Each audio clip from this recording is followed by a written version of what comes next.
আসসালামু আলাইকুম রহমতুল্লাহি বরকাতু। হাই বন্ধুরা, সবাই কেমন আছেন? আশা করি ভালো আছেন। তো আজকে আমরা চলে আসলাম আমাদের কুমিল্লা জেলায় চৌদ্দগ্রাম উপজেলা চৌদ্দগ্রাম থানাতে। এটা হচ্ছে কাতালিয়া মসজিদ। যে মসজিদটা আসলে অনেক সুন্দর করে তৈরি করা হয়েছে, একদম মনোরম পরিবেশে। তো ঈদের ছুটিতে এখন আমরা আসলাম একটু দেখতে মসজিদটা কেমন হয়েছে। মসজিদটা অনেক সুন্দর হয়েছে, সাথে একটা পুকুর আছে অনেক বড়।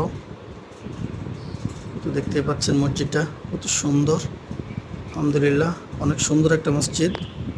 তো আজকে আমরা এখানে মাগরিবের নামাজ আদায় করলাম। মসজিদটা দেখতে অনেক সুন্দর। তো আমি পুরো মসজিদটা আপনাদেরকে দেখাই। দেখতেই পাচ্ছেন পুরো মসজিদটা কত সুন্দর করে বানানো হয়েছে। আলহামদুলিল্লাহ।